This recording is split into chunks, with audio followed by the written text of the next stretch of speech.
वालेकुम जी, आज़ाद पाकिस्तान से शेराल खान आपसे मुखातिब है। साद हुसैन रिजवी साहब अमीर तहरीक लब्बैक जो है वो इस वक्त पहुंच चुके हैं बलोच मुजाहिरीन के धरने में, और वहां पे वो उनसे इजहार यकजहती के लिए यहाँ पे पहुंचे हैं। ये देख सकते हैं जी, आज़ाद पाकिस्तान की स्क्रीन पर आप लाइव मनाजिर देख रहे हैं। ये देखें जी, अमीर तहरीक लब्बैक साद हुसैन रिजवी साहब इस वक्त पहुंच चुके हैं।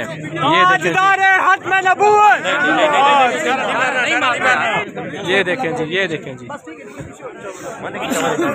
आज़ाद पाकिस्तान स्क्रीन पर मनाजिर।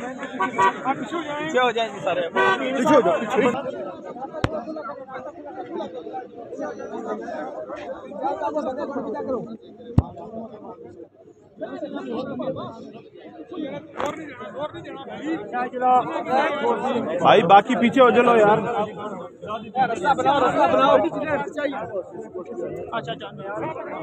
असार को जोर नहीं लगाओ यार, असार को जोर नहीं लगाओ।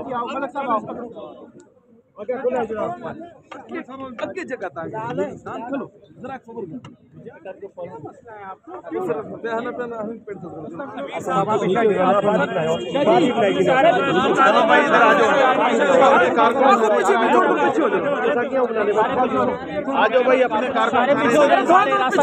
यार, जगह तो छोड़ो, सारे पीछे हो जाए लोग, सारे थोड़े पीछे हो चलो यार, पीछे हो चलो, पीछे हो चलो, बिल्कुल पीछे हो चलो। भाई पीछे हो, आप पीछे हो, सब लोग पीछे हो जाए, सब लोग पीछे हो चलो, पीछे हो चलो, रास्ता छोड़ो।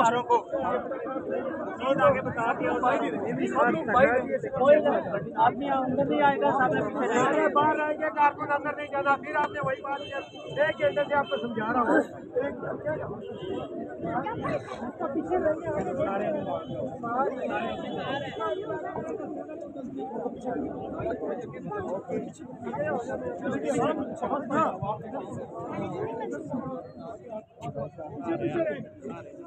गाड़ी के पास अगे के नहीं हो यार, अपनी जगह पे खड़े रहो सारे, बस इतने ही खड़े रहो यार, अगे ना जाओ, खड़े रहो यार, अगे नहीं जाना। हाँ अमीर तहरीक लब्बैक साद हुसैन रिजवी साहब इस वक्त पहुंच चुके हैं। सारे